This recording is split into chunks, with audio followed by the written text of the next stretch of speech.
ஏசாயா தீர்க்கதரிசியின் புஸ்தகம் 34ஆம் அதிகாரம். ஜாதிகளே, கேட்கிறதற்கு கிட்டி வாருங்கள், ஜனங்களே கவனியுங்கள். பூமியும் அதன் நிறைவும் பூச்சக்கரமும் அதில் உற்பத்தியான யாவும் கேட்க கடவது.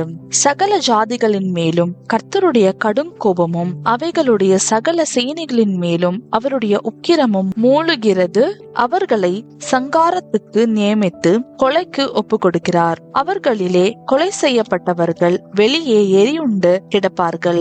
அவர்களுடைய பிரேதங்கள் நாற்றமெடுக்கும். அவர்களுடைய இரத்தத்தினாலே மலைகளும் கரைந்து போம். வானத்தின் சர்வ சேனையும் கரைந்து வானங்கள் புஸ்தக சுருளை போல் சுருட்டப்பட்டு அவைகளின் சர்வ சேனையும் திராட்சை செடியின் இலைகள் உதிருகிறது போலவும் அத்தி மரத்தின் காய்கள் உதிருகிறது போலவும் உதிர்ந்து விழும். வானங்களில் என் பட்டயம் வெறி கொண்டது.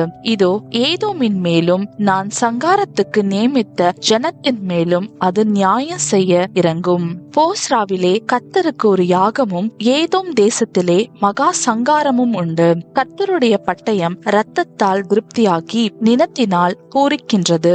ஆட்டுக்குட்டிகள் கடாக்களுடைய இரத்தத்தினாலும் ஆட்டுக்கடாக்களுடைய குண்டிக்காய்களின் கொழுப்பினாலும் திருப்தியாகும். அவைகளோடே காண்டா மிருகங்களும் ரிஷபங்களோடே காளைகளும் வந்து மடியும். அவர்கள் தேசம் இரத்த வெறி கொண்டு அவர்கள் மண் நினத்தினால் கொழுத்து போகும். அது கர்த்தர் பழிவாங்கும் நாள், சியோனுடைய வழக்கின் நிமித்தம் பதிலளிக்கும் வருஷம். அதன் ஆறுகள் பிசினாகவும் அதன் மண் கந்தகமாகவும் மாறி அதன் நிலம் எரிகிற கீழாய்ப்போம். இரவும் பகலும் அது அவியாது.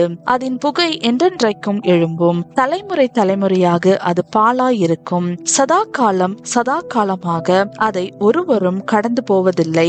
நாரையும் முள்ளம் பன்றியும் அதை சுதந்தரிக்கும். ஆந்தையும் காக்கையும் அதிலே குடியிருக்கும். அதன் மேல் வெட்டவெளியின் நூலையும் வெறுமையின் தூக்கையும் பிடிப்பார். ராஜ்யபாரம் பண்ண அதன் மேல் மக்களை அழைத்தால் அங்கே அவர்களில் ஒருவரும் இரார்கள். அதன் பிரபுக்கள் அனைவரும் இல்லாமற் போவார்கள்.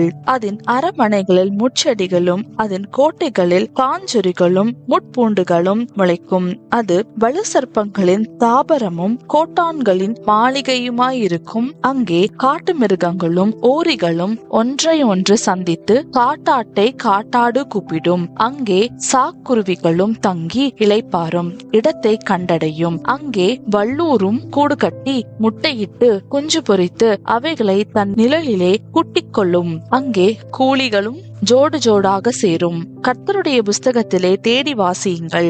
இவைகளில் ஒன்றும் குறையாது, இவைகளில் ஒன்றும் ஜோடில்லாதிராது.